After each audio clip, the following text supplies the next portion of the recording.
Have you ever noticed that the moment you finally start to lean into someone and get close, they pull away?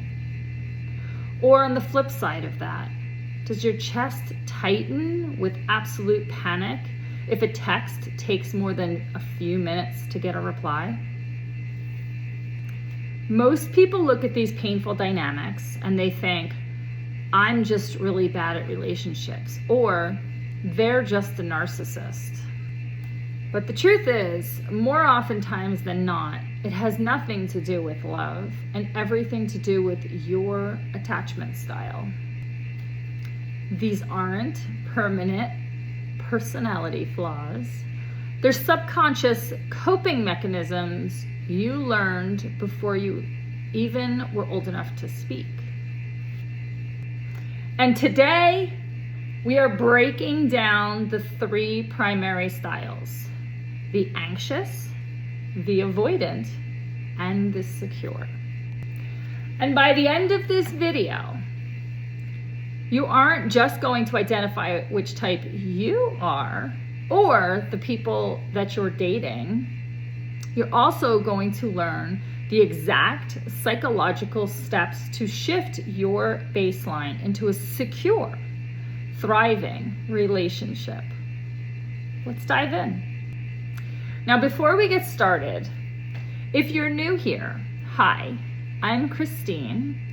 I have been a life and business coach for nearly a decade. I am also the founder of the Inner Power Collective on School. And if you're not new here, welcome back. Now, if you take a moment, make sure you're subscribed to the channel. Make sure you're engaging with the video and share it out to somebody who needs this today. Okay, so let's get started.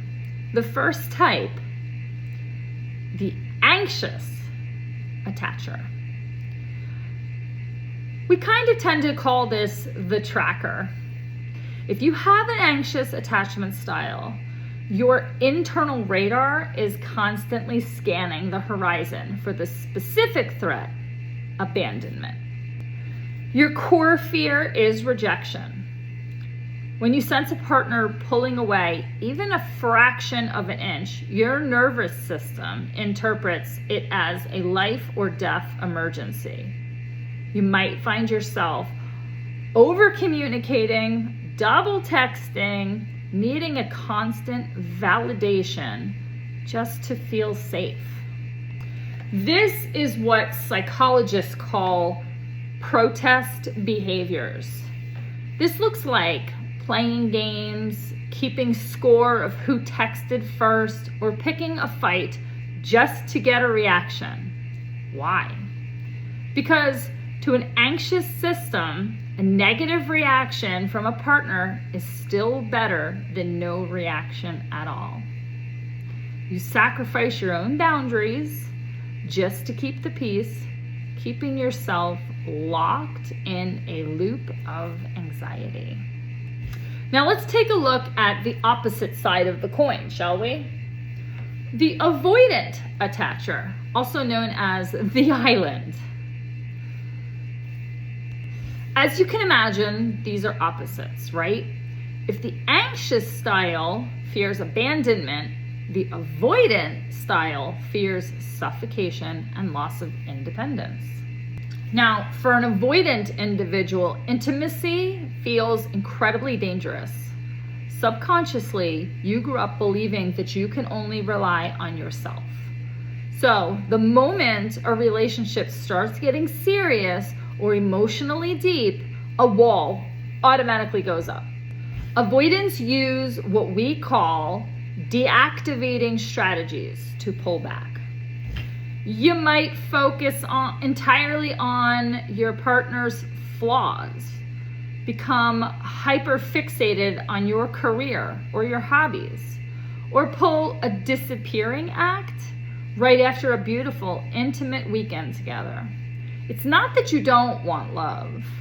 It's that your brain convinces you that your safety only exists when you are completely alone on your island. And Then we have the gold standard, the secure attacher, or the anchor. Secure people view intimacy as a safe harbor, not a trap, and not a ticking time bomb. If you are securely attached, you're comfortable with closeness, but you're also perfectly okay and fine with space. You don't take a partner's bad mood or a busy schedule as a personal attack. When conflict arises, because it does, you don't run away. You don't scream for reassurance. You simply communicate your needs clearly and directly. Now, here's the thing. People who are secure in attachment have highly flexible but incredibly firm boundaries. They can say, I love you, but don't accept this behavior. And I can't accept this behavior, without spiraling into an absolute panic. They offer support effortlessly because their own emotional cup isn't constantly leaking from a place of fear. So how do you spot these styles in the wild? You don't need a psychology degree. You just need to watch how people handle everyday situations, patterns, and cycles. Let's look at the communication test. Let's take, for example, imagine a text message goes unanswered for 5 hours. How do different styles respond? The secure attacher notes it, assumes the person's busy, and goes on about their day. No story created, no drama. The anxious attacher goes into a full psychological spiral. They check last seen status, rewrite drafts, and assume they did something wrong. The avoidant attacher, if they are the one receiving the text, might purposely wait hours just to reply, just to re-establish control and maintain that comfortable distance.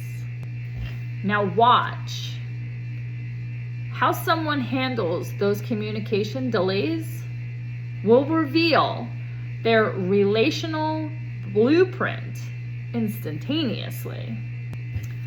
The second major test is the conflict test. Now, relationships are built in the calm, but they're revealed in the storm. When a disagreement happens, the anxious feels urgent, desperate need to fix it right this second. They will follow you into another room, demand answers, and cannot sleep until things are resolved. Because unresolved conflict feels like imminent abandonment. The avoidant shuts down completely. They stonewall. They walk out the door, or they're emotionally checked out because their nervous system is totally overwhelmed. Meanwhile, the secure style, it does something radical. They take a breath, validate your emotions, and suggest a temporary pause if things get too heated, promising to return to the conversation when both parties are calm. Now, the third diagnostic tool is the boundary test. Boundaries tell us exactly how a person protects their internal peace. And each attachment style handles them completely differently. Avoidance builds massive, unyielding stone walls. Their boundaries aren't there to protect the relationship. They're there to keep people out entirely. Anxious individuals, they, on the other hand, have highly porous boundaries. They will dissolve their own needs and say yes when they really mean no. They tolerate disrespect, and it's all just in an attempt to keep their partner close. Now, those secure attachments, they possess beautiful, clear boundaries. They act like a screen door. They let in the fresh air in love while keeping the bugs out. They know where they end and the other person begins, and they're totally okay with it. Now, for the most important part of this video that you've been waiting for. How can we change our attachment style and move forward securely? This is called earned security.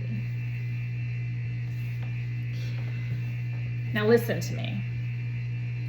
If you identify as an anxious, your homework is to practice sitting with the discomfort of physical and emotional space. The next time your partner replies or pulls away, instead of chasing them or picking a fight, your job is to just stop and pause. I'm going to ask you to step away from the phone, engage in a self-soothing ritual, go for a walk, do something for yourself, journal, or repeat to yourself, I am safe in this body right now. I am safe in this body right now. You have to teach your nervous system that space, it doesn't mean rejection. When you stop chasing, you give the relationship some room to breathe. And then you get to reclaim your personal power. Now, if you identify as an avoidant, we see you, we hear you, we feel you. Your path to security requires a different kind of courage. Your work is to practice microdoses of vulnerability. The next time that you feel the familiar urge to pull away or shut down or ghost a situation because it's getting too intense, I want you to stop. I want you to communicate the transition instead of just executing it. Try saying these words. I'm feeling a little overwhelmed right now, and I need some time to process. But I want you to know I'm not leaving, and we will talk about this tomorrow. I'm feeling a little overwhelmed right now, and I need some time to process this. But I want you to know I'm not leaving, and we will talk about this tomorrow. By naming your fear out loud, you break the pattern of isolation without suffocating your nervous system. You learn that you can be connected and independent at the same time. Now, if you've made it this far, thank you. Do me a favor. I want you to write in the comments below, what attachment style do you resonate with? Do you know somebody who also needs to hear this video? And while you're at it, make sure you hit that follow and subscribe button. Click that like. Make sure you hit that bell so you get notified every time a new lesson drops. And if you're interested in learning more, hop on over to the Inner Power Collective on School. There's a link in the description box below. We would absolutely love to have you and work one-on-one together. Now remember, nobody is 100% of any style 100% of the time. Your attachment style, it's a spectrum. And it can shift depending on who you're interacting with. But true freedom comes when you consciously choose to operate in the anchor of a secure mindset. Now, I know you're ready to dive deeper into this and learn all about the other lessons we have going on in the Inner Power Collective. So if you're ready to dive deeper into healing your relationship patterns again, rewriting that script for yourself, and stepping into your personal power, definitely check out the description link below. We'd love to see you in the community and happy to have you here on the channel. And I will see you in the next lesson and in the collective.